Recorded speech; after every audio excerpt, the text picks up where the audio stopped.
House Bill 449, Comprehensive Flood Management Grant Program, funding for underserved and overburdened communities. Is on third reading and final passage. Is there any debate? If not, the clerk will call the roll.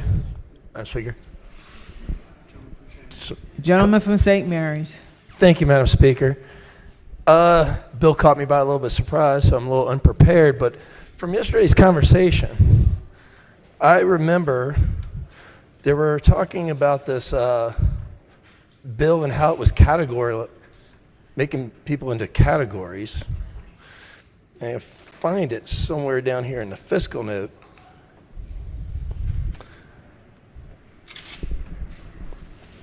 Now, we had a bunch of housing bills this year. An interesting thing about housing bills, that if you go on to the Maryland Realtors website, there's a whole list of terms that you're not allowed to use. And those terms, you're not allowed to use them because they have other meanings that are loaded terms. And for years, I always thought the term underserved community meant people that were like a cluster of people that were on the lower end of the economic scale. So helping them made a lot of sense to me. But I read this bill, and in the fiscal note, I guess it just doesn't mean that. It also has some percentages of racial profiling. And my entire life, I've been told that racial profiling is wrong. I certainly wouldn't vote for racial profiling if it dealt with the police. I wouldn't vote for it if it dealt with admissions into colleges or financial institutions like loans. I wouldn't vote for racial profiling if it dealt with employers. So to be consistent, I'm not going to vote for racial profiling when it comes to grant funding. Thank you, Madam Speaker.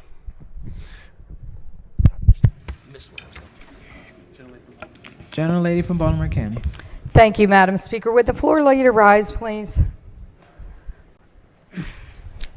Floor leader. Thank you, Madam Speaker. Good morning. Good morning. So I'm reading in the fiscal note, similar to what the delegate from St. Mary's said, and it looks like, let me tell you where I am, page 2, underserved community and overburdened community. So if my understanding of this bill as amended is correct, this is a grant program that will apply only to underserved and overburdened communities, which I believed, like the good delegate from St. Mary's, meant people that needed extra help. But I read here in subparagraph 2 or subsection 2, at least 50% of the residents identify as non-white. So am I reading this correctly, that communities that are more than 50% do not qualify for this grant? Floor leader. Thank you, Madam Speaker. What the bill says is that a minimum of 40% of the funds for this comprehensive flood grant program is to be provided to overburdened or underserved communities, as has been in state law for 2 years. The definition has been in state law for 2 years. So that means that potentially 60% is available to communities that aren't defined as overburdened or underserved. But still, it's not all available. For instance, we know there's historic flooding in Ellicott City. We've all talked about it. We've added extra money, and that's 52% white. So they wouldn't qualify for that 40%. Is that correct? I couldn't apply the definition to any particular community, Ellicott City or otherwise. But if you go back to HB449 from 2022, which codified the definitions, there are a number of factors that are taken into account in determining whether a community is overburdened or underserved. And so I couldn't say whether Ellicott City or a certain part of Baltimore County would qualify or not. There is a EJ map that is maintained that is helpful in looking up particular communities as to whether they qualify. But off the top of my head, I don't know. Well, I'm reading you census data. So census data, according to this bill, as you've just told us, some of this money is limited to communities that have less than, or that communities are 50% or higher of white people do not qualify. So Annapolis City is 58.7% white. Middle River, my own community, is 52.4% white. We know Isabel, the hurricane, devastated Middle River, devastated. We're actually, still dealing with remnants of that. Dundalk, 68% white. They also were devastated by Isabel.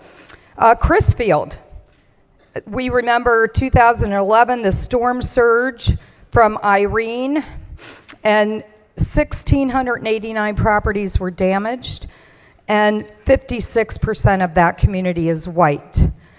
So, as I read the bill and you said, those communities would not be entitled to 60% of the funding of this grant program because they are indeed over 50% white.